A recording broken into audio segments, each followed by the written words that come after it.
Hello again. Today we're going to talk about the theory of the open economy.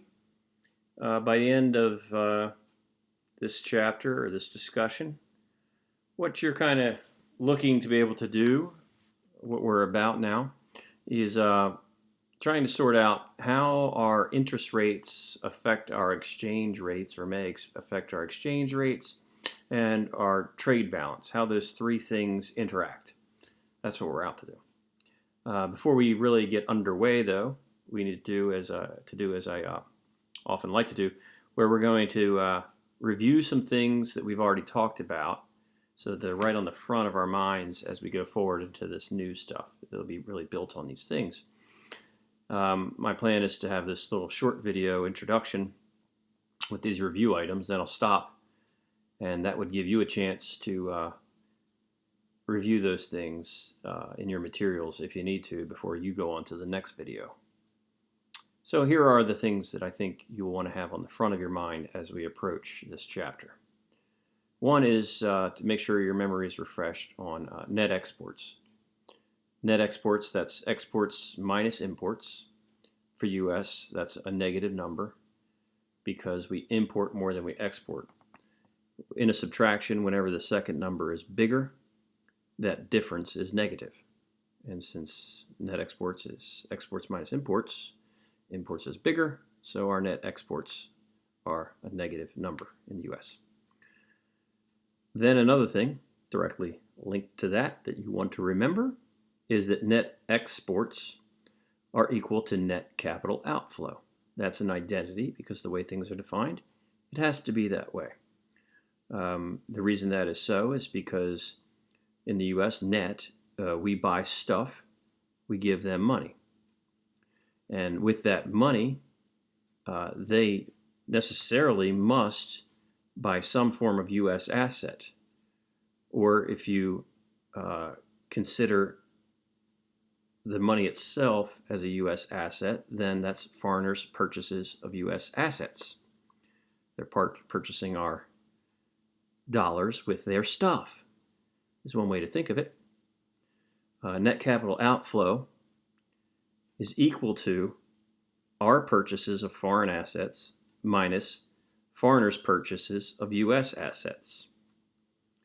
So when we have negative net exports, we're getting stuff, they're getting dollars, which they can then use to buy U.S. stocks or bonds, but these are foreigners purchasing U.S. assets.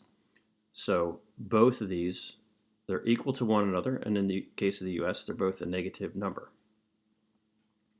Another term to make sure your memory is fresh on, nice and clear, is the real interest rate. That is the interest rate that now I think the way to think of it going forward, just so you can distinguish it, is it's the one to the interest rate after controlling for inflation. If you think about the Fisher equation, that was the nominal interest rate is equal to the real interest rate plus inflation. So once you've taken away from a stated interest rate, taken away the effect of inflation, that's the real interest rate. That's what the lender actually receives in buying power and what the borrower pays in buying power. You might want to go back and review the market for loanable funds. That was in the chapter on saving and investment. And that you have the supply of loanable funds, which comes from saving. And for a closed economy, the demand for loanable funds comes from investment. Of course, we're going to add to that. And their equilibrium is what determines the real interest rate through our financial intermediaries.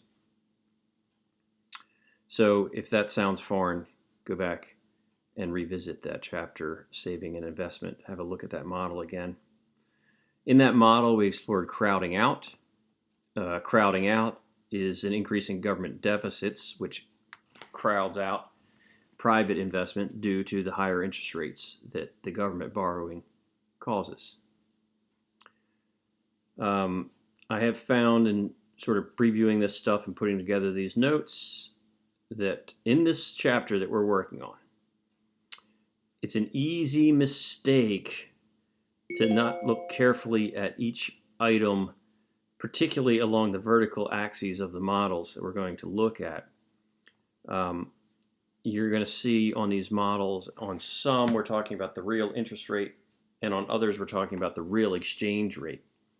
And those two things, you have to, each time you look at those and think about what's going on with each part, you really have to remember which thing you are looking at, the real interest rate or the real exchange rate. There are a lot of moving parts to these models that we're going to be putting together.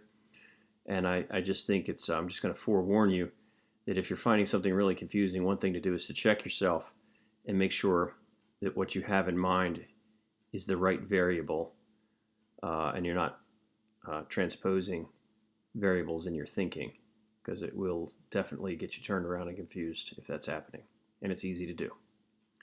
So that's my little intro. That's the stuff I think you want to be familiar with going forward.